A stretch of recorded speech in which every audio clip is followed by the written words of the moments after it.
Narodziny dziecka z zespołem Downa były dla mnie szokiem. To nie tak miało być. Nie tak sobie wymarzyłam, nie tak sobie wyobrażałam przez 9 miesięcy.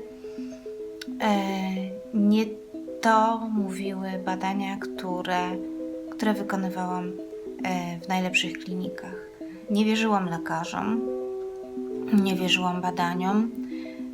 Tak naprawdę wierzyłam w to, że za chwilę ktoś wejdzie do pokoju i powie, że to była tylko pomyłka. I niedowierzanie, mimo że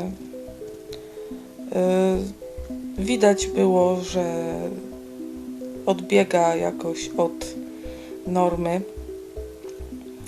ale dopóki to nie jest potwierdzone, to było takie życie w napięciu. Uczucia, które towarzyszyły mi, kiedy usłyszałam ostateczną diagnozę, był to smutek, żal, rozczarowanie, ale też ogromna ulga. Nie było już niepewności, skończył się pewien etap poszukiwań i wiedziałam, że to już jest czas, gdzie można iść do przodu, zacząć podejmować odpowiednie kroki. Dlatego też byłam wściekła. Byłam wściekła na lekarzy za to, że odbierają mi radość z tych pierwszych chwil z moim dzieckiem. Wściekła nawet na inne zdrowe dzieci, wściekła na rodziców, którzy z uśmiechem patrzyli na swoje zdrowe dzieci, wściekła na Boga, któremu zawierzyłam, a który tak bardzo mnie doświadczył.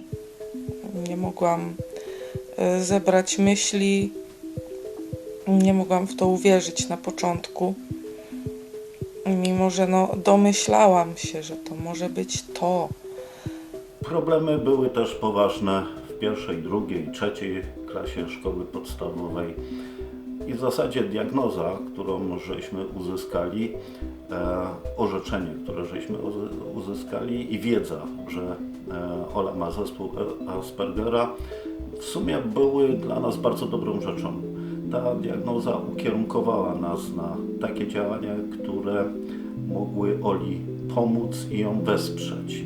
Także pomogła nam w relacjach z Olą, żebyśmy mogli się odpowiednio do tej sytuacji umieć zachować, zarówno w domu, jak i poza domem, co było dla nas szczególnie ważne.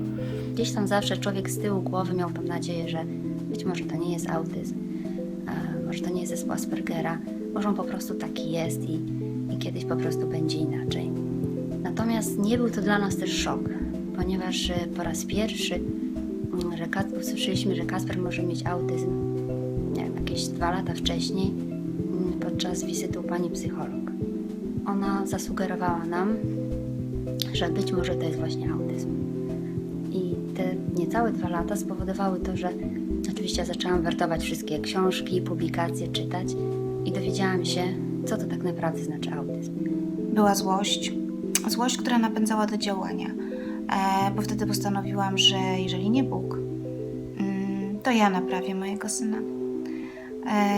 Rehabilitacje, leczenie, suplementy, wizyty, wszystko tylko po to, by udowodnić całemu światu i sobie, że mój syn będzie normalny. To powodowało bardzo taką euforię w sytuacjach, kiedy mi się udawało, kiedy pokonywaliśmy kolejne przeciwności losu, kiedy Krystian się uśmiechnął, kiedy Krystian usiadł, kiedy Krystian wstał, kiedy poszedł. To była euforia, to było święto. Natomiast wszystkie te sytuacje, kiedy mi się nie udawało, to był smutek, to była rozpacz, to była depresja. I wiedza dała mi zrozumienie. Spowodowała, że autyzm już nie wydał mi się taki straszny. Zdążyłam się z tą myślą oswoić, zaakceptować ją i to spowodowało, że jesteśmy dzisiaj na tym etapie, na którym jesteśmy, a jest bardzo dobrze. Kasper poczynił bardzo duże postępy i to nas cieszy. Ola różnie, dziwnie czasem dla otoczenia zachowywała się poza domem i nasza wyrozumiałość i pomoc dla niej w takich sytuacjach była bezcenna. Myślę, że dobra diagnoza w odpowiednio wczesnym stadium jest niezwykle potrzebna i dla rodziców, i później dla dziecka i jego przyszłości. Przyznam szczerze, że po raz pierwszy, jak usłyszałam słowo autyzm, to ogarnęła mnie straszna panika. Panika, bo nie wiedziałam, co mam zrobić, gdzie mam iść, czy sobie w ogóle z tym poradzimy, jak to wszystko będzie wyglądać. Ale myślę, że to jest takie naturalne, że to, czego nie znamy, to boimy się tego, a później jak już człowiek coś pozna, to już to wtedy nie wydaje się takie straszne. Depresja, która w pełni dopadła mnie, kiedy Krystian miał około 6 lat, kiedy uświadomiłam sobie, że on nie będzie taki jak inne dzieci, że przegrywam z zespołem Downa. I ta depresja sprawiła, że musiałam zwrócić uwagę na siebie, na to, jaka ja jestem, czego ja pragnę, pokochać siebie, pokochać swoje wady, pokochać swoją inność, bo każdy z nas jest inny. I dopiero wtedy mogłam tak naprawdę pokochać Krystiana, zauważyć to, jaki on jest, jaki jest wspaniały, zauważyć wszystkie jego cudowne cechy i pokochać go takim, jakim on naprawdę jest. Nie pokonać, a pokochać.